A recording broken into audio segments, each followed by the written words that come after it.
Assalamualaikum warahmatullahi wabarakatuh. Uji klinis ini dimulai sebetulnya start awalnya itu adalah di 10 Agustus kemarin. Itu sudah mulai kepada pasien dan sebagainya, kepada relawan maksud saya. Tetapi sebetulnya persetujuan etik, BPOM dan prosedur-prosedur lain sudah selesai di tanggal 27 Juli tahun 2020. Sampai saat ini target dari relawan untuk uji klinis ini adalah ada 1.620 relawan yang sudah mendaftar. Sampai saat ini total ada 1.935. Pendaftaran relawan masih terus dibuka sampai tanggal 31 Agustus 2020.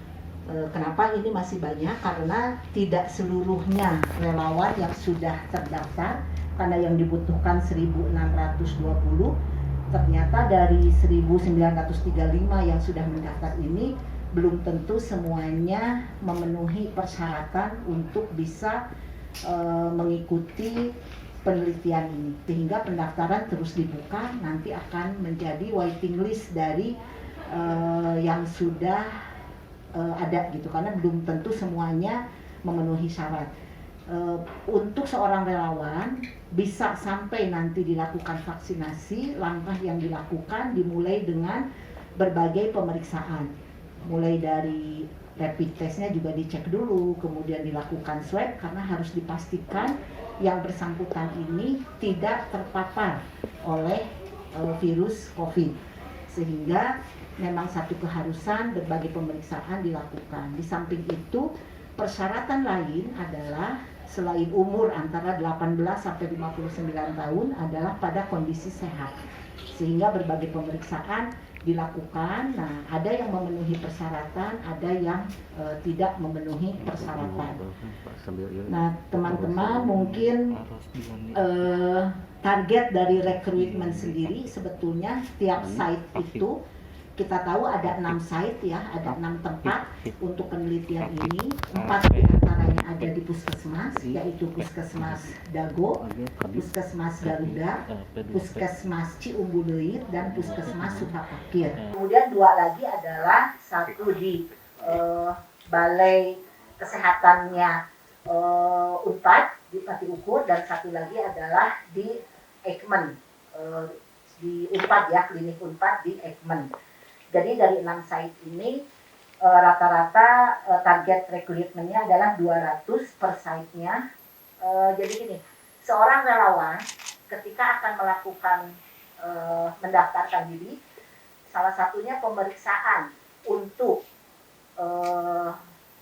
swab itu dilaksanakannya adalah di mikrobiologi Unpad. Sedangkan untuk rapid test dan pengambilan darah untuk menilai apakah sudah punya kekebalan atau tidak sebelum dilakukan uji klinis tahap 3 ini, itu dilakukannya di lab Bio Farma. Kemudian nanti untuk pemeriksaan mengukur kadar imunoglobulin atau kekebalan sesudah dilakukan vaksinasi, apakah terbentuk ataukah tidak, itu dilaksanakannya di laboratorium Klinped Hasan Sadikin. Memang jadi melibatkan banyak site. Sampai sekarang untuk di Balai Besar Kesehatan Unpad sudah dilakukan untuk Fitnol. Fitnol ini pemeriksaan awal itu sudah ada 19, kemudian yang di FK Unpad sudah ada 21, untuk di Garuda sudah ada 20. Nah, dari 20 ini ternyata satu tidak memenuhi persyaratan, sehingga yang bisa dilanjut progres selanjutnya adalah 19. Kemudian untuk Ciumbuleuit sudah ada 18, kemudian di Dago 15, dan di Sukapakir sudah ada 18. Itu jadi total ada 110 yang sudah melalui tahapan yang pertama untuk nanti dilanjutkan ke tahapan yang berikutnya.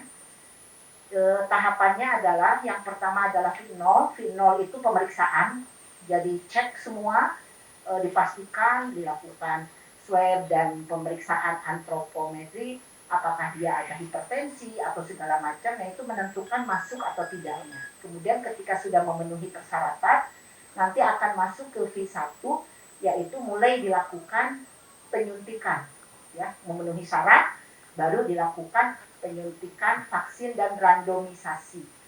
Nah, nanti dari situ masuk ke V kedua, jaraknya adalah 2 minggu, nanti itu kembali disuntik lagi, kemudian masuk ke V4, jarak 2 minggu juga, di sana diambil darah. Diambil darah untuk apa? Untuk dicek apakah kekebalannya kebentuk nggak gitu. Ketika penyuntikan pertama, ada yang vaksin, ada yang placebo. Kita nggak pernah tahu yang mananya. Nah, ketika yang vaksin misalnya dimasukkan, itu kan virus yang dimatikan. Logikanya tanpa dia harus sakit, dia mengandung virus di tubuhnya, kekebalan akan terbentuk. Itu logika dari vaksinasi. Sehingga yang ke satu masih penyuntikan vaksin, yang kedua juga masih penyuntikan vaksin dengan jarak 2 minggu. Nah, yang ketiga, penyuntikan yang bukan penyuntikan, pertemuan yang ketiga ini 2 minggu kemudian itu diambil darahnya untuk diukur apakah kekebalan sudah terbentuk atau tidak. Ini yang menentukan berhasil tidak, cocok tidak nih vaksin yang fase 3 uji klinisnya yang dilaksanakan di Kota Bandung. Dan nanti ada lagi 6 bulan kemudian adalah V yang keempat, itu adalah kembali diambil darah untuk diuji lagi. Masih bertahan nggak vaksin atau imunoglobulin atau kekebalan tubuh yang terbentuk tadi. Itu kurang lebih gambarannya. Sebetulnya ketika sudah 2 minggu yang pertama, ketika diambil darah untuk dilihat apakah kekebalan ada atau tidak, itu sudah bisa diambil kesimpulan seperti apa hasil dari penelitian ini. Kurang lebih mungkin seperti itu. Jadi sekarang tahapannya masih di V0 menjelang ada yang mulai V1. Terima kasih mungkin itu untuk update dari uji klinis vaksin untuk COVID di Kota Bandung. Hatur nuhun.